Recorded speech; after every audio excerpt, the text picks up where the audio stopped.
2027 के चुनाव से पहले क्या पश्चिमी उत्तर प्रदेश में मुस्लिम राजनीति की नई पटकथा लिखी जा रही? क्या समाजवादी पार्टी का सबसे मजबूत वोट बैंक अब बिखरने लगा है? क्या अखिलेश यादव के मुस्लिम किले में असदुद्दीन ओवैसी ने पहली बड़ी सेंध लगा दी? और क्या सहारनपुर में 18 जुलाई को होने वाली ओवैसी की रैली सिर्फ एक जनसभा नहीं बल्कि 2027 का सबसे बड़ा राजनीतिक शक्ति प्रदर्शन बनने जा रही? दर्शकों, रैली से पहले ही ऐसी खबरें सामने आई हैं कि समाजवादी पार्टी से जुड़े दो नेता एआईएमआईएम में शामिल हो गए। पश्चिमी उत्तर प्रदेश अध्यक्ष मोहताब चौहान ने घोषणा की है कि समाजवादी पार्टी के प्रदेश सचिव और भारतीय किसान यूनियन के राष्ट्रीय अध्यक्ष मोहम्मद हुसैन जिलानी और साजिद प्रधान ने सपा छोड़कर एआईएमआईएम की सदस्यता ग्रहण कर ली। उन्होंने बताया कि पार्टी नेतृत्व इन दोनों नेताओं को संगठन में जिम्मेदारी देने पर निर्णय करेगा। लेकिन सबसे पहले आइए जान लेते हैं कि आखिर मोहम्मद हुसैन जिलानी है कौन। मोहम्मद हुसैन जिलानी पश्चिमी उत्तर प्रदेश में उन नेताओं में गिने जाते हैं जिन्होंने राजनीति के साथ साथ किसान आंदोलन में भी सक्रिय भूमिका निभाई।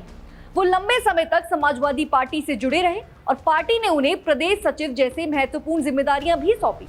लेकिन उनकी पहचान केवल सपा नेता के रूप में नहीं रही, वो भारतीय किसान यूनियन के राष्ट्रीय अध्यक्ष भी हैं। किसान संगठन के माध्यम से उन्होंने गन्ना किसानों, एमएसएसपी, सिंचाई, बिजली दरों और फसल भुगतान और भूमि अधिग्रहण जैसे मुद्दों को लगातार उठाया। पश्चिमी उत्तर प्रदेश की राजनीति में किसान आंदोलन हमेशा महत्वपूर्ण रहा। चौधरी चरण सिंह के दौर से लेकर महेंद्र सिंह टिकैत और फिर 2020 से लेकर 21 के किसान आंदोलन तक ये क्षेत्र किसान राजनीति का सबसे बड़ा केंद्र माना जाता रहा। और इसी पृष्ठभूमि में मोहम्मद हुसैन जिलानी ने किसान संगठनों के माध्यम से अपनी मजबूत पहचान बनाई और वो समय समय पर किसान पंचायतों, धरनों और प्रशासन के साथ बर्तावों में शामिल भी होते आ रहे। उनका संगठन किसानों के हितों से जुड़े मुद्दों पर लगातार सरकार के सामने अपनी मांग रखता रहा। समाजवादी पार्टी ने पश्चिमी उत्तर प्रदेश में मुस्लिम और किसान वोट बैंक को मजबूत करने के लिए जिलानी जैसे नेताओं पर भरोसा भी जताया, लेकिन उन्हें प्रदेश सचिव बनाया गया और संगठन विस्तार में जिम्मेदारियां भी दी गई। लेकिन ये कोई चुनाव के दौरान पार्टी के प्रचार, बूथ प्रबंधन और संगठन निर्माण से भी सक्रिय रहे। हालांकि समय के साथ संगठन के भीतर उनकी भूमिका को लेकर असंतोष की चर्चाएं भी सामने आती रही और अब उन्होंने समाजवादी पार्टी छोड़कर असदुद्दीन ओवैसी की पार्टी एआईएमआईएम का दामन थाम लिया है। एआईएमआईएम का पश्चिम उत्तर प्रदेश में लगातार विस्तार हो रहा है। पार्टी मुस्लिम बहुल इलाकों के साथ साथ किसान राजनीति से जुड़े चेहरों को भी अपने साथ जोड़ने की कोशिश कर रही और जिलानी के शामिल होने से पार्टी को किसान वर्ग और ग्रामीण मुस्लिम समाज से पहुंच बढ़ाने की उम्मीद मानी जा रही। और इसी के साथ ही साजिद प्रधान ने भी इस पार्टी को ज्वाइन किया है। तो आइए सबसे पहले जान लेते हैं कि आखिर साजिद प्रधान है कौन। साजिद प्रधान भी पश्चिमी उत्तर प्रदेश के जाने माने स्थानीय नेताओं में गिने जाते हैं। उनकी पहचान पंचायत और स्थानीय निकाय की राजनीति से बनी। कई वर्षों से वो अपने क्षेत्र में सामाजिक और राजनीतिक गतिविधियों में सक्रिय रहे। स्थानीय स्तर पर भी उन्होंने मुस्लिम समाज के प्रभावशाली नेताओं में माना जाता। साजिद प्रधान लंबे समय तक समाजवादी पार्टी से जुड़े रहे। उन्होंने पार्टी के संगठनात्मक कार्यक्रम, जनसभाएं और स्थानीय चुनावों में सक्रिय भूमिका निभाई। उनकी पकड़ गांव स्तर के कार्यकर्ताओं, पंचायत राजनीति पर भी मानी जाती है।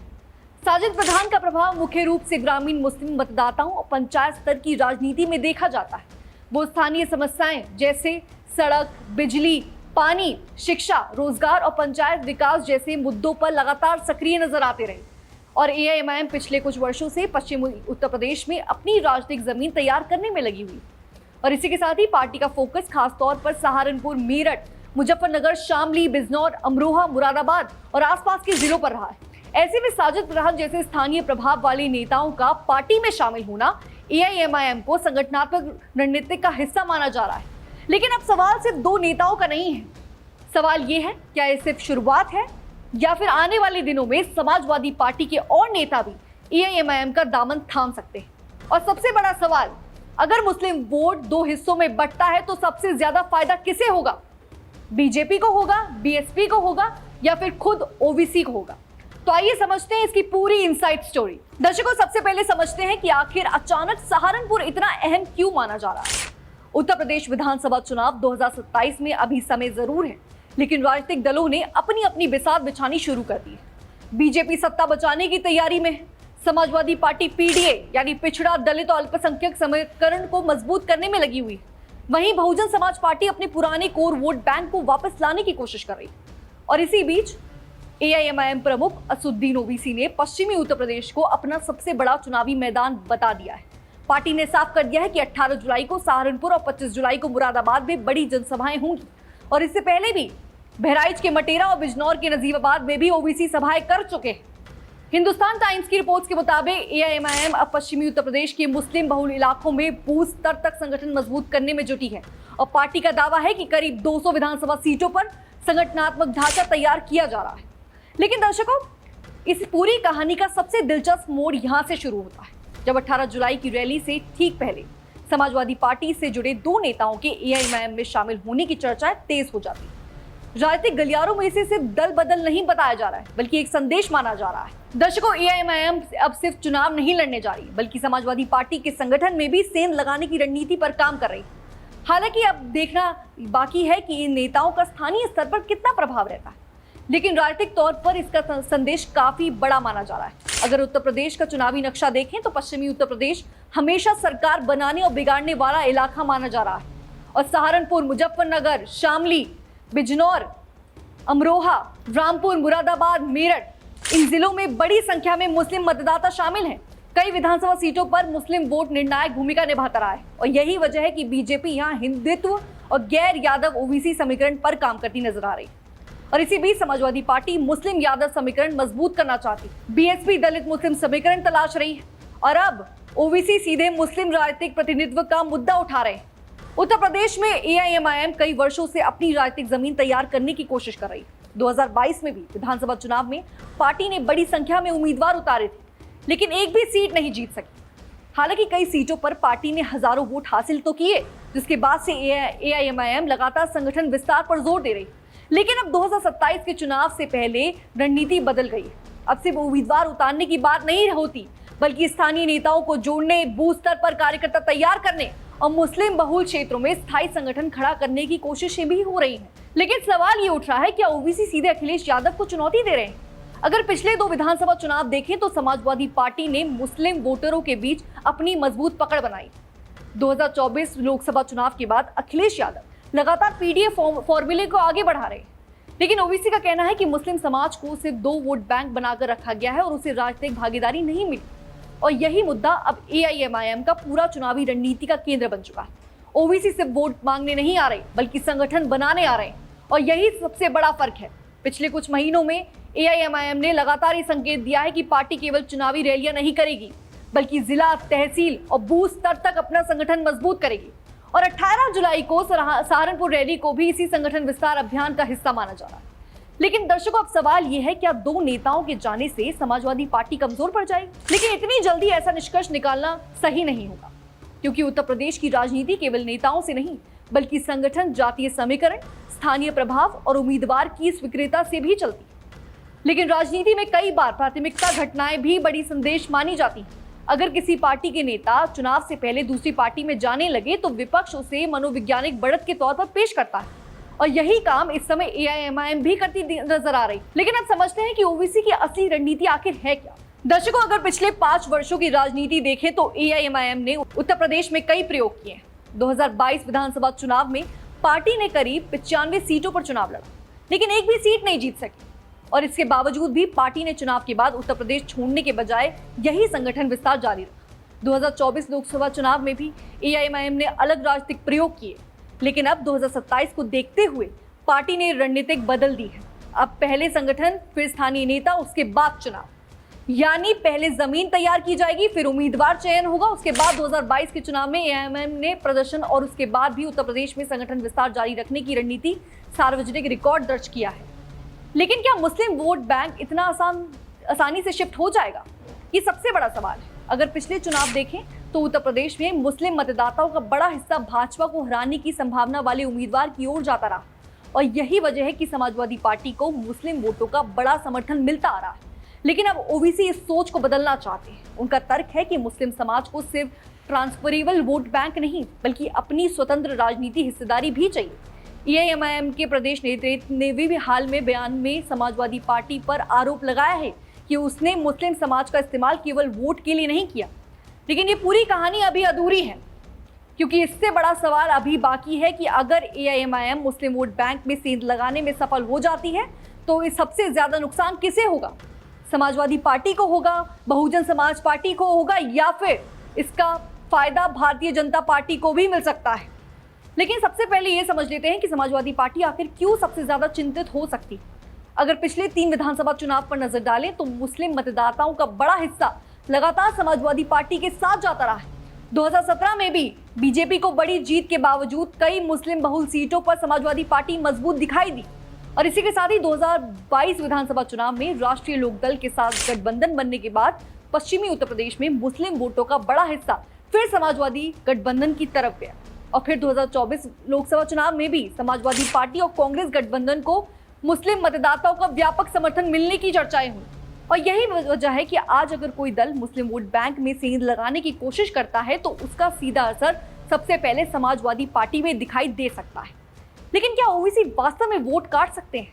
ये सवाल पिछले कई वर्षों से पूछा आता आ रहा है। बिहार, महाराष्ट्र, तेलंगाना और अब उत्तर प्रदेश, हर चुनाव में एआईएमआईएम को लेकर यही बहस छिड़ती रहती है।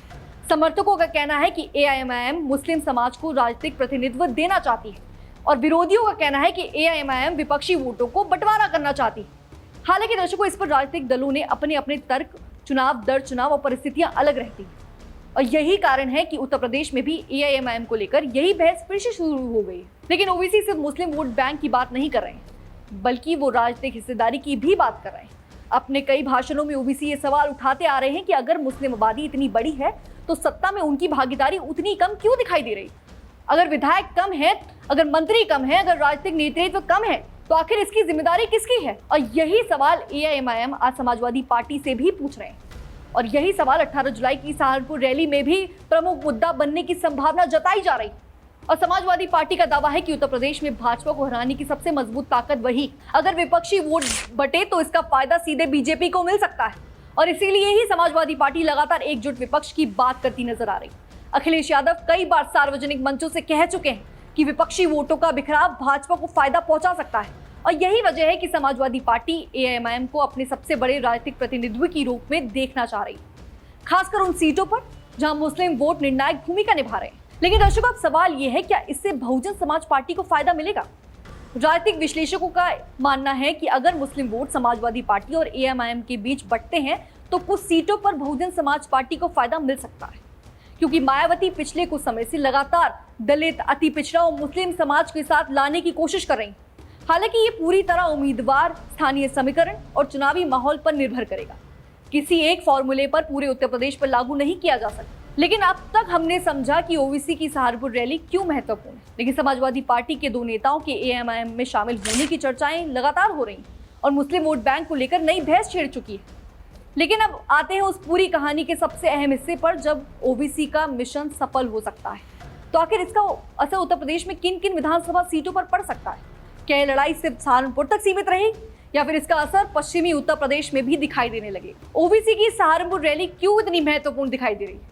दर्शकों, समाजवादी पार्टी के 2 नेताओं के एआईएमआईएम में शामिल होने की चर्चाएं लगातार हो और मुस्लिम वोट बैंक को लेकर नई बहस भी छिड़ चुकी, लेकिन पूरी कहानी उसी पर टिकी हुई है कि आखिर ये मिशन सफल हो पाता है या नहीं हो पाता है। क्या ये लड़ाई सिर्फ सहारनपुर तक सीमित रहेगी या फिर इसका असर पूरे पश्चिमी उत्तर प्रदेश में भी दिखाई देगा?